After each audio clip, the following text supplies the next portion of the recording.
Fala galerinha, mais ou menos, tudo belezeira com vocês? Mais um vídeo aqui pro canal, não tem esse canal. O vídeo de hoje é o seguinte, tava aqui pensando numa coisa. A Bíblia, por que ela foi escrita? Quem foram as pessoas que escreveram ali os textos, né, que estão dentro da Bíblia? Porque os textos da Bíblia são retirados trechos de cartas que uma pessoa mandou para outra, trechos de pensamentos, trechos de sonhos, trechos de histórias que passaram na vida, experiências de vida que a pessoa escreveu ali, né? Várias histórias que uma pessoa escreveu, várias histórias que outra pessoa escreveu, com outra cultura, com outra forma de pensar sobre as coisas, com outra forma de falar, falar de si mesmo, falar na terceira pessoa do plural, falar literalmente, falar metaforicamente, cada um ali falando de um jeito, cada texto ali sendo escrito com um objetivo, com a ideia, né? Cada uma das pessoas que escreveu ali estava pensando em alguma coisa, quis escrever por algum motivo,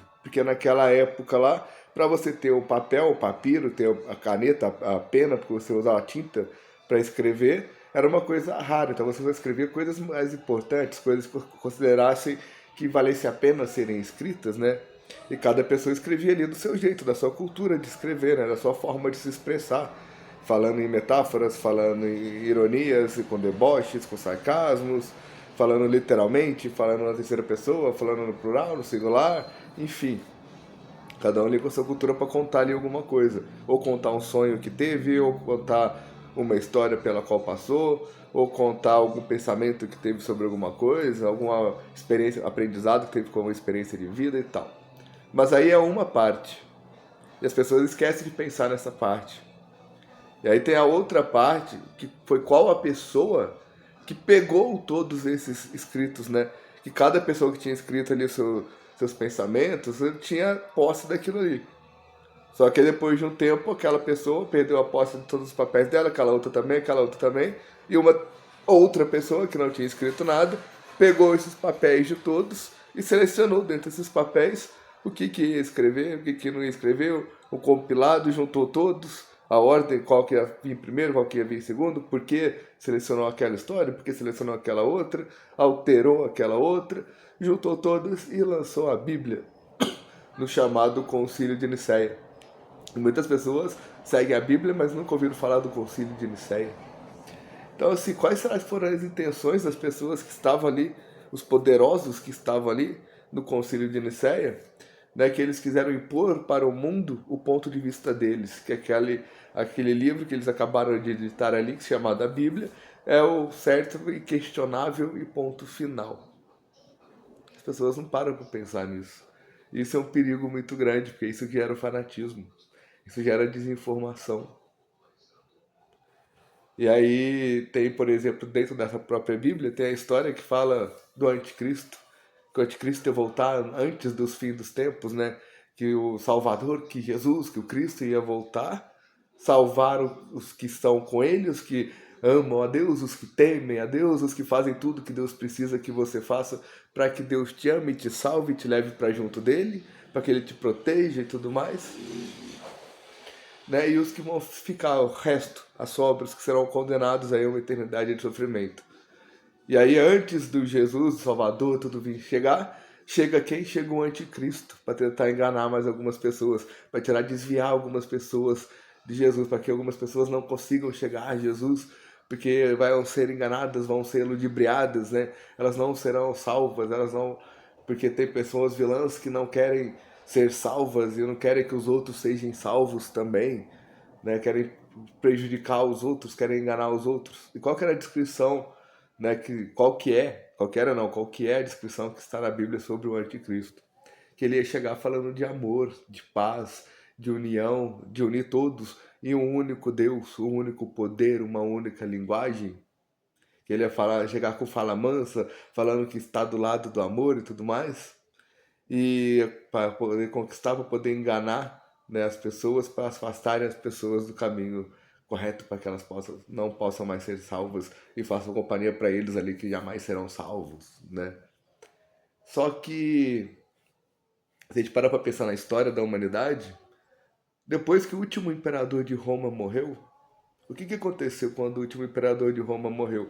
Aconteceu um Game of Thrones da vida real, aconteceu uma guerra dos tronos, porque cada região do império, como o império era imenso, quase toda a Europa, cada região do império tinha ali um governador, tinha ali um rei que governava uma região em nome do imperador, em nome do senhor e dono de todas as terras, né? Imperador, Império Romano e tal. E aí, todos esses reis, né, esses reis todos que tinham cada um querendo aumentar seu poder ali, depois que o último imperador de Roma morreu, esses reis se uniram no Concílio de Nicéia e lançaram a Bíblia. E como que era durante o Império Romano? O cidadão romano, que era chamado de pagão, na verdade era livre. Ele podia rezar para um deus de manhã, para um deus de tarde, para um deus de noite. Tinha deuses da cultura egípcia, deuses da cultura nórdica, deuses da cultura romana. Eles podiam orar para qualquer deus que eles quisessem. Eram livres, tinham liberdade de expressão, podiam ser quem eles eram, falar quem eles eram, o que eles gostam, o que eles não gostam. Mas aí o anticristo chegou fazendo o quê? Impondo que só tinha um Deus, um único poder. E ele representava aquele único poder, ele representava aquele degrau que está entre os seres humanos e a divindade. E que o caminho da divindade passa por ele. Então ele é o caminho que todos precisam seguir para poder serem salvos pela divindade e não serem enganados pelo anticristo. Mas aí vem a história de hoje em dia, o que acontece? As pessoas que se dizem do lado do bem, que se dizem do lado do amor, o desejo delas é a coisa mais patológica que existe, que elas desejam a volta de Jesus. Por quê? Porque Jesus vai voltar, vai me salvar e vai salvar quem eu considero que está do lado de Jesus, quem está do lado do bem, quem está do lado de Deus, quem faz as coisas certas, né? Quem vive como Deus quer que as pessoas vivam, né? E somos seres, obras desse Deus, e esse Deus quer que a gente viva de tal forma, que a gente faça tal coisa.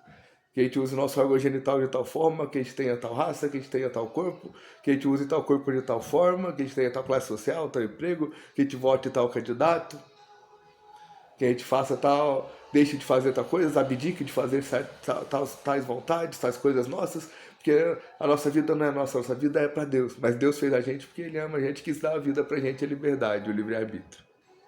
Né? Parece que não tem muita coerência nisso daí. Mas o desejo patológico dessas pessoas é o quê? Que Jesus volte para salvar ela e quem ela considera do lado dela e condenar o resto para que os outros paguem. Porque ela quer ver os outros pagarem pelas coisas, pelos erros, quer ver que os outros sofram lá, porque os outros, na concepção dela, não estão junto com ela e junto com Jesus, junto com a historinha dela, de religião dela, de classe social, de gênero, de órgão genital, de quem transa, quem vota, etc e tal. Não parece coisa de gente doentia? Que aí vai ser o fim do mundo. O mundo que Deus criou para poder dar vida pra gente poder viver o mundo e aproveitar o mundo. Mas aí é errado a gente aproveitar o mundo e estar se afastando de Deus. Aí, né, tá a questão da manipulação de gado, que as pessoas não pensam. Então parou para pensar quais eram as intenções daqueles poderosos que estavam no Concílio de Nicéia quando eles lançaram a Bíblia, quando eles alteraram o calendário, tiraram o calendário juliano, que era contava de uma forma o tempo do ser humano na Terra, e colocaram um novo calendário que conta de outra forma o tempo do ser humano na Terra. Na mesma época que falavam que sexo é só depois do casamento, é só para procriar, e que também falavam no Concílio de Nicéia, também impuseram que a Terra era plana. Então, a mesma instituição que impunha que a Terra era plana, que trocou o calendário, que mandou condenar Jesus à morte por heresia, morrer na cruz, cruz que é o instrumento de tortura da época e que também é um instrumento para matar os hereges, em nome de Deus, amém.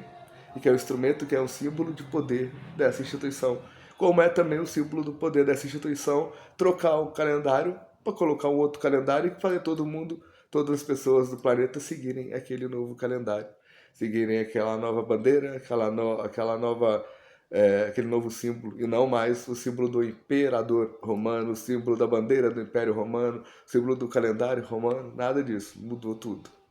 Essa mesma instituição fala que a Terra é plana, trocou o calendário e assumiu o poder depois que o último imperador de Roma morreu. E essa mesma instituição lançou a Bíblia e mandou Jesus para a morte por heresia, condenou Jesus por heresia, tanto que o Pilatos, que era o rei que administrava a região em nome do imperador, depois de conversar com Jesus, falou para o povo que Jesus contra o império, enquanto o imperador estava de boa, não tinha pecado, não tinha crime. O crime de Jesus estava preso por outro crime, por ser acusado de heresia, pelos senhores que representavam essa instituição e na época já tinham tanto poder quanto os reis da região. Já tinham tanta influência política, já era né, uma instituição muito poderosa ali dentro do império que já estava abaixo do imperador. E quando o último imperador morreu, essa instituição assumiu o poder, trocando o calendário e tudo mais. Aí. Então, assim, as pessoas parece que não param para pensar nisso, né? Qual instituição na época lá do Império Romano tinha poder para acusar alguém de heresia e julgar e condenar alguém por heresia? Porque heresia era o crime mais terrível que tinha naquela época, pior que assassinato. Por isso que o povo, manipulado pelos líderes dessa instituição, né, resolveram condenar o herege à cruz e soltar o assassino. Porque eles eram cidadãos de bem, seguindo a lei, vivendo do lado do bem. E tinham que condenar o herege Jesus à cruz para ele poder ter purificado a sua alma. Salve em nome de Deus, amém. Já parou para pensar nisso? Não conhece a história? Pesquisa a história do Império Romano, como era o Império Romano, e veja se não foi isso que aconteceu. Qual é a parte que parece mais real? Essa versão? Ou parece mais real a outra versão, que fala outra coisa? Qual parece mais fantasiosa, cheia de coisa de Hollywood, né? E Jesus, inclusive, na Santa Ceia, na última ceia, ele sabia que ia morrer, ele sabia que ia ser preso, porque ele sabia que ele estava sendo acusado de heresia. Ele sabia que essa instituição que o acusava de heresia tinha poder e influência junto ao império. Ele sabia que mais cedo ou mais tarde seria preso. Porque ele sabia que ele estava indo, entre aspas, contra as leis que aquela instituição pregava dentro da região ali do império. Faz sentido ou não faz sentido? Qual versão parece mais papo de maluco? Qual versão é mais provável? Qual é mais improvável? Qual é mais possível? Qual é mais impossível? Já parou para pensar? Ou pensar e questionar é errado? Só de pensar e questionar já está ofendendo, já está fazendo uma afronta? Será que errar e questionar é. Será que é errado questionar? Buscar lógica, buscar coerência, buscar sentido? Cada um com a sua cabeça, cada um com a sua opinião. Viu encerrar o vídeo por aqui, já tá longo. Paz para todos, fui.